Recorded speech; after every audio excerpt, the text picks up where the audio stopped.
Assalamualaikum warahmatullahi wabarakatuh. My name is Nurhamizah binti Hasan and my partner is Asna Aqila. So today we'll be interviewing our special guest, which is senior from KBMIM, which is Nasim Aiman. So before we proceed to our 14 questions, could you please introduce yourself first, Nasim? Yeah, sure. So my name is Muhammad Nasim Aiman bin Harith alias Abdul Nasir, but please call me Nasim. I'm turning 21 this year, and I'm from Kelantan. That's it. And I'm honored to be here. Thank you so much for choosing me. Okay. Okay. Where are you currently studying? So I'm currently pursuing my study in Bachelor of Communication, major in Digital Media at the University of Queensland. But due to the border regulations, I'm still based in Malaysia and do my study online. So can we proceed to the first question? Definitely, let's go. Okay, so could you explain about your academic achievement from your secondary school until now? Yeah, sure. Okay, so I'm gonna try to be brief as much as possible. I started my secondary education at MISM Pasitumbo, Kelantan, because I was offered there. My parents applied for me, and I studied there for 3 years. Did my Pentadsiran Tingkatan 3, my PT3 over there, and achieved 10 A's. And then I got transferred to MISM Taiping for a year. But then because I couldn't quite cope with the overly competitive environment, I transferred back to another MISM in my hometown, which is MISM Pengkalan Super. Studied there for a year and did my SPM and achieved 8 A's and 1 B, that B being additional mathematics. We're not going to talk about that. And then I applied for Diploma in English Communication in Mara Professional College in Dramakota. Spent 2 years there and half a year doing my practical. And I am very grateful to say that I get to finish my study. Technically speaking, I haven't graduated, but I finished my study with a GPA of 3.97. And as I said, I'm currently doing my degree in Bachelor of Communication at the University of Queensland, Australia. Okay, thank you. So it is quite interesting. So what is the moment that you're most proud of? That's an interesting question. It is quite hard for me to, trip down memory lane right now and reminisce what particular moments that I'm most proud of. I am that kind of student who participated in practically every activities that the college and my learning institution organized. I want to be involved with everything. So I couldn't really quite pick one that I'm most proud of. It's quite unfair for me to say that. But it's probably not a particular moment, but it's probably the fact that I managed to go through every single thing and manage to succeed in things that I get involved myself with. So for example, I've always just enrolled in my education in spite of, and I've always overwhelmed myself with a sense of anxiety that I'm not going to do it. I've always convinced myself that I'm going to fail this semester, I'm going to fail that subject. And the fact that I managed to go through all the tests, still manage a balanced social life, get to participate and join a number of extracurricular activities that I am interested in, and still at the end of the day managed to perform well and got offered things that I want. It's really something that I'm forever grateful for, and I pride myself for. Okay, thank you, Nasim. So question number 3, do you think other people see you as someone who is committed and dedicated to your learning? Oh, this is interesting. I do, to a certain extent and to a certain degree, dedicate myself to my learning, mainly from the fact that I come from a not so well-to-do family. So I take my chance and opportunity to be given education very seriously, because I want to improve my quality of life and I want to live a comfortable future. But I think it is interesting because a lot of people, how other people see me is quite contradictory from how I personally perceive myself. a lot of mainly from the way I carry myself. I do dedicate myself to learning, and I think a lot of people can see that because I do take it seriously. But to say that I go out of my way to do the most, like consulting with a teacher 24/7 and reading books, I'm not a bookworm myself, is a little bit of a reach. I just do what I need to do to ace through it with a bare minimum effort. Yeah. So next question, what motivates you to pursue your love or passion in learning new thing or of knowledge? What motivates me to pursue learning of new knowledge? It's probably the fact that um, learning new knowledge is something that makes you better, and the fact that I want to be a better person. And I think this fact doesn't solely applies to us in an academic setting only. So for example, I have an interest in skincare, and I spend quite a lot of my time learning about the body anatomy and the cosmetic formulation behind skincare. It teaches me how I can better take care of myself, how I can look at other people and give recommendations on how they can improve theirs. And this applies for other aspects as well. And even in extracurricular activities, when I participate myself in public speaking contests or debating tournaments, that improves my way of communicating with other people. And knowing that I get to improve myself in that sense, it's really something that I strive for. I want to be better. I want to do better, not only as a person, but as to how I can contribute to people in our society. And I think that is one of the things that motivates me to pursue my love and passion in learning new knowledge and things. Okay. So next question. Since you are a very committed person in your learning and in your study, you might think that people might think you as a nerd. Oh, um, well, I wouldn't say that I'm the most committed person in my learning and education. I do it to a certain degree because I don't want to flunk myself and waste me a bad quality future. But I don't see being perceived as someone who is a nerd is a bad thing. I've never really understood why there should be a negative connotation behind being a nerd. If being a nerd means you take care and you put heavy emphasis on education because you're given the opportunity to do so, then I take the title of being a nerd extra proudly, extravagantly. Um, but then I think, yes, a lot of people do see me as someone in it, mainly because of the fact that I am, not to toot my own horn, but I perform quite well in my academic, and I wear glasses and I have a side part. I do fit quite well into the nerd stereotype, but I don't see being in it as a negative thing. I proudly am in it. Okay, the next question is based on your experience, did your participation in extracurricular activities benefited you in communicating effectively with others? Communicating effectively.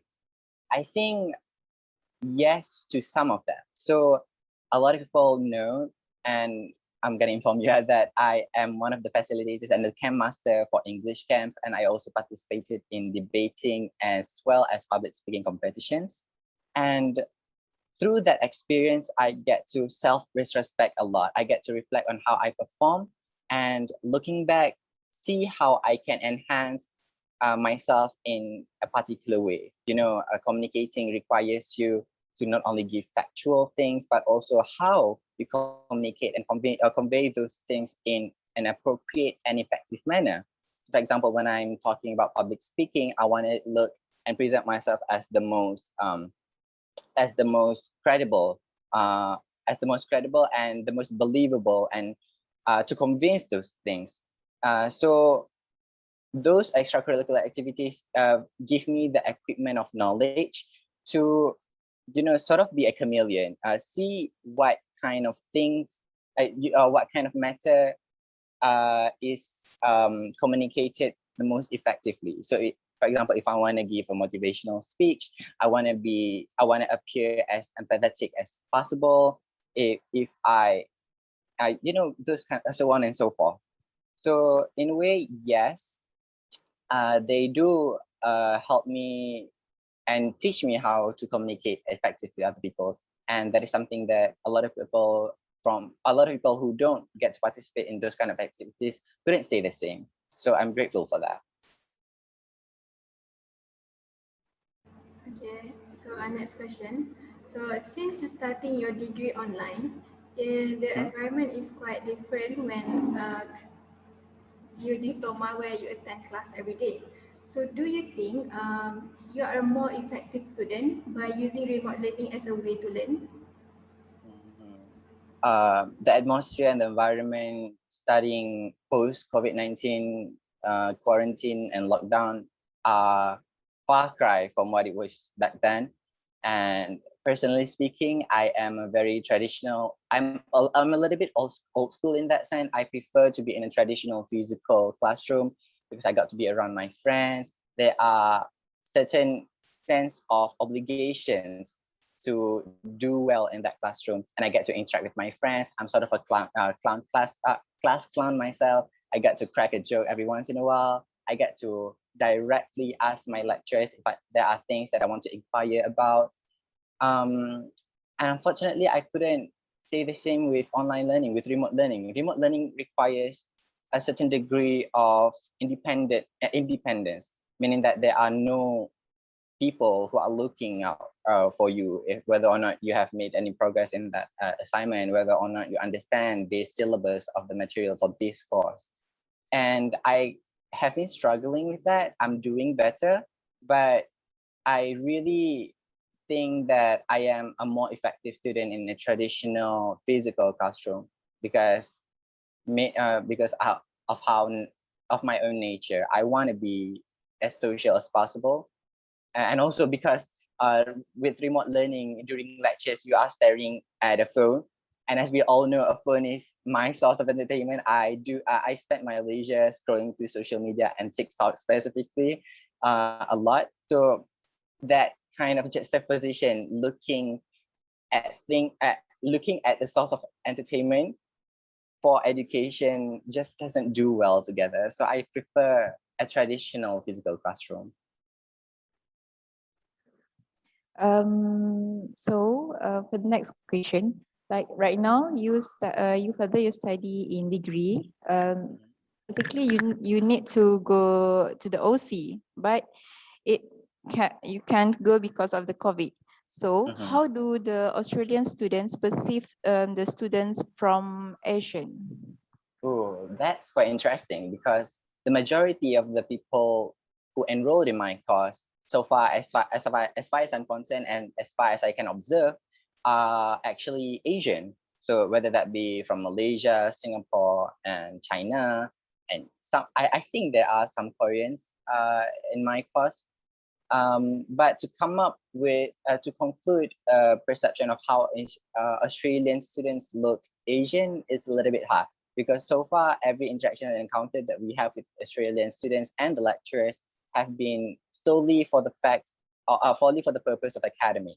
So whenever we are put into breakout rooms, it is only for us to discuss about the materials that we are taught online.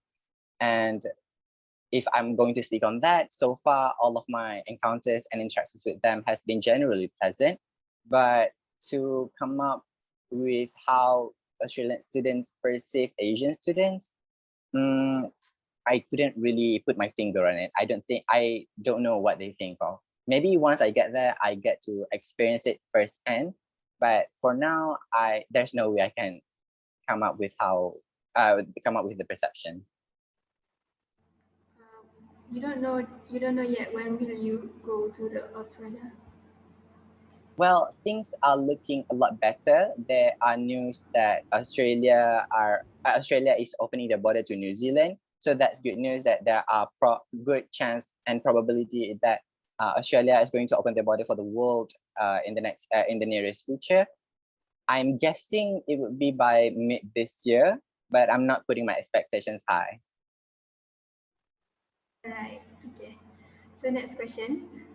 Do you consider the devices that you are using to have a remote learning helpful in adding comprehension to your study? Uh, as much as I've mentioned, I'm not too fond of remote learning because it is very much independent learning. You don't have the motivation to study, then you don't study. But the gadgets that is utilized during remote learning can be quite efficacious, advantageous, and has its own pros in education. When everything is coded online, we kind of have like this storage information that everyone gets to easily access.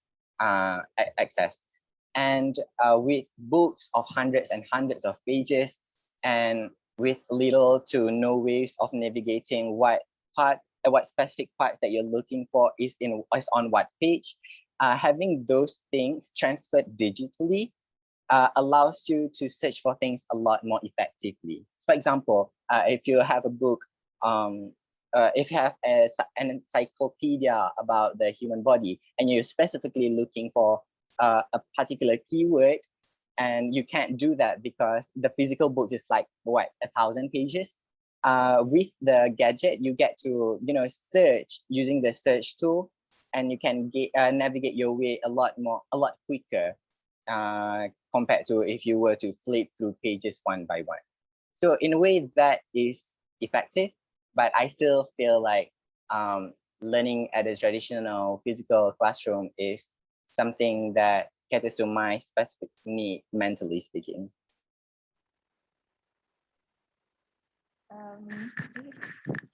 Next question. In your point of view, does lack of facilities in gadget decrease your performance in education? Oh yes, definitely. This is actually something that I personally struggled with during your current semester right now. When I was in semester 6, it was the time where the COVID-19 outbreak was expanding. It was the start of COVID-19 pandemic.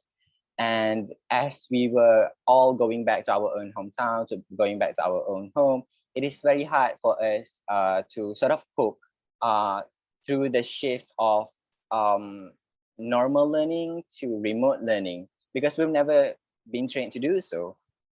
You guys are quite lucky in that sense. But one of the things that I want to mention is that I come from a not so well-to-do family, as I've mentioned just now.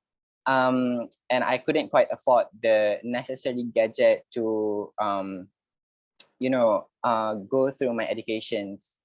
The phone that I had at the time couldn't, the Android version couldn't support one of the most imperative apps that was required to for us to have in order to be properly assessed.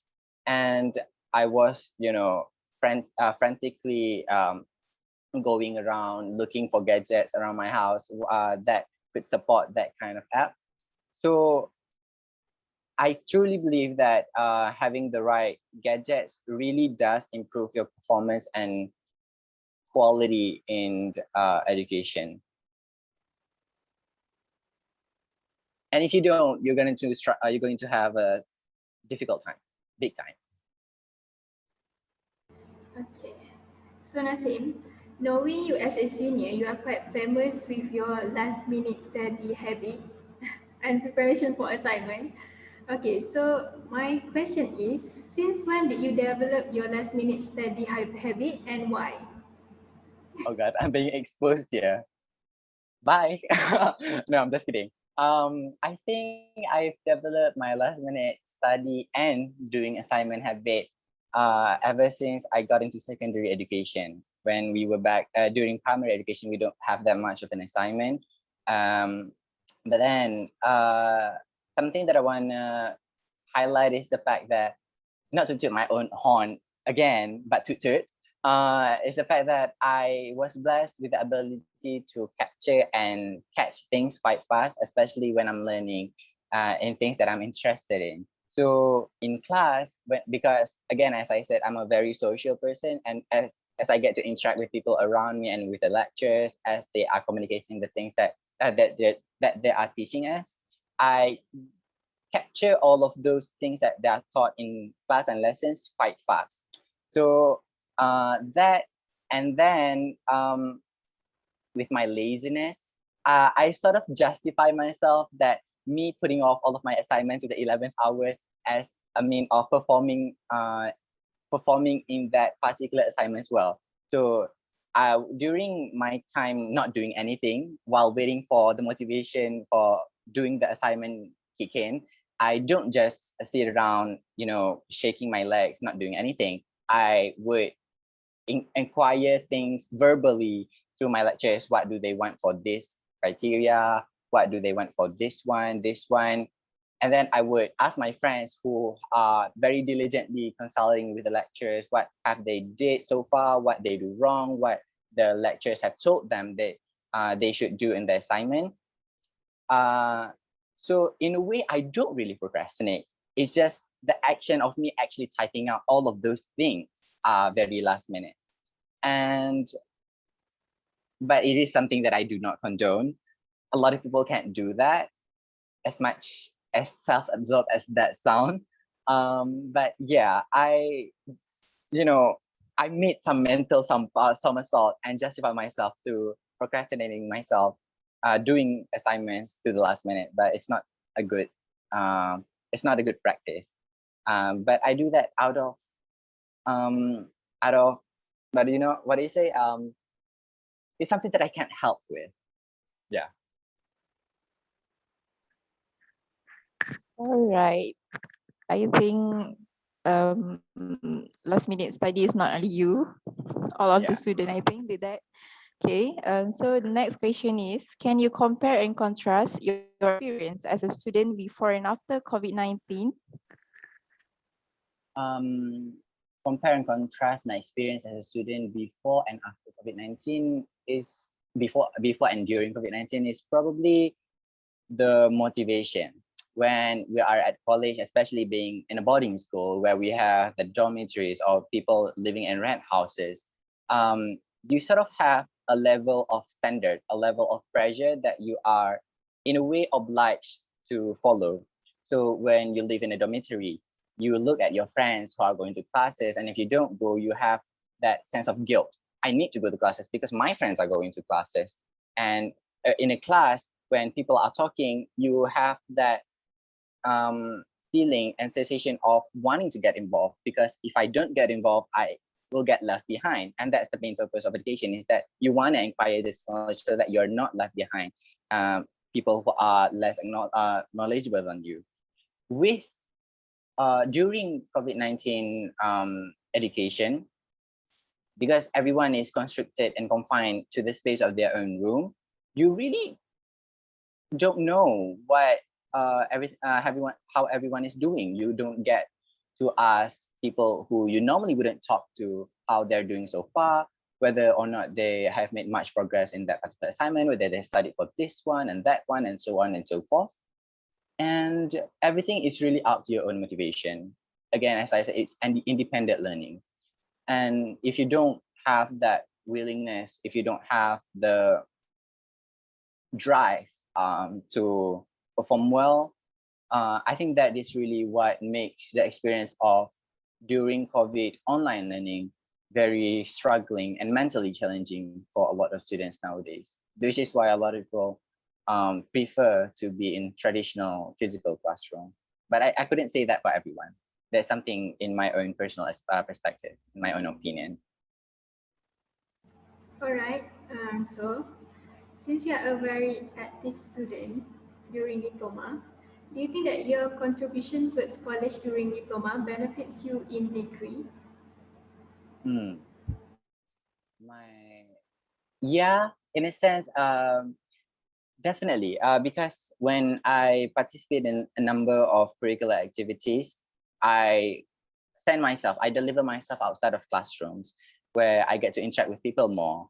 I talk with my teammates whenever I'm in a debate team, when I do public speaking. When I do public speaking, it it breaks my cocoon of not self-indulgence, but self-contentness, meaning that I have developed myself through to communicate other people a lot easier.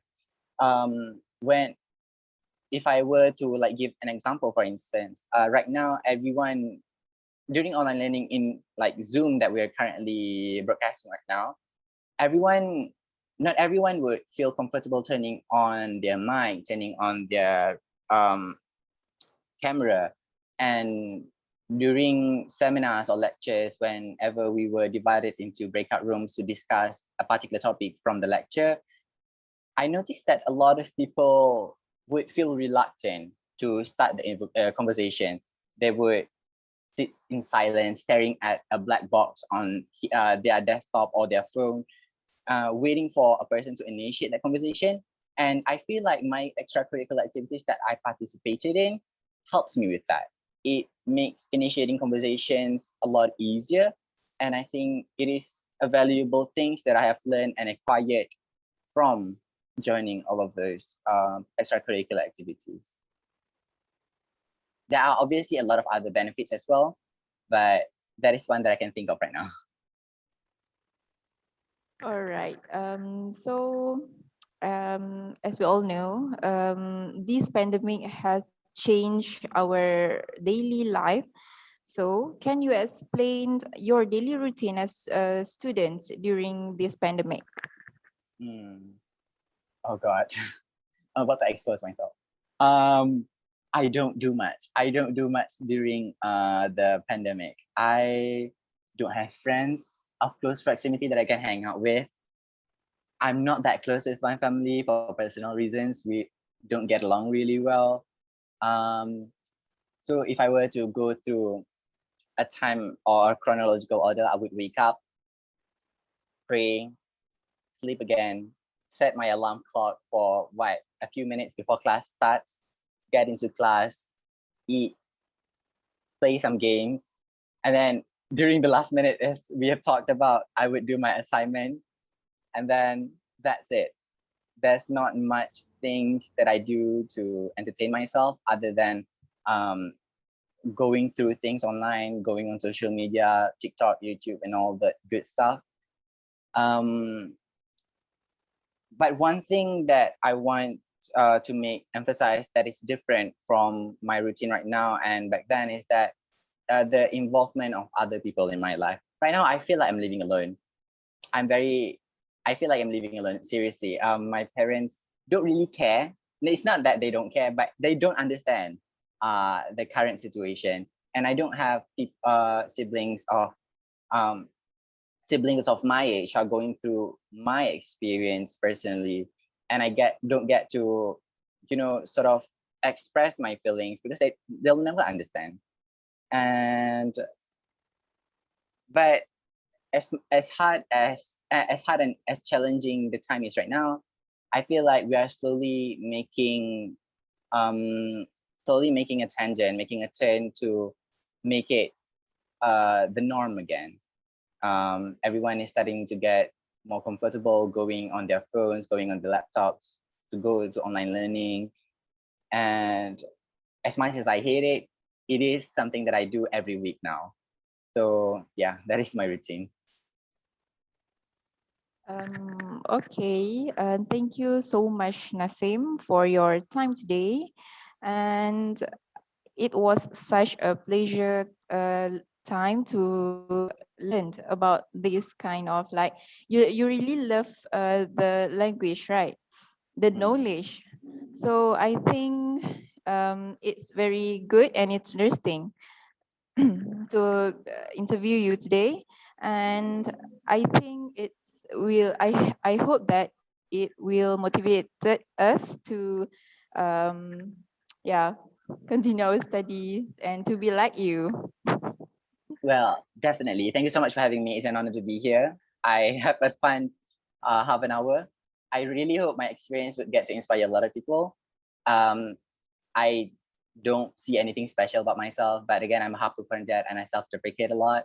But if there are things that other people could see from me and learn or take a thing or two from, it would be my greatest pleasure. And I really hope that you guys and the people who probably are going to watch this interview right now would maintain your momentum and always keep encouraging and motivate yourself to do better, not only in academic, but also everything that you're doing in your life. And so all of you guys, good luck with your endeavor. SOC A+.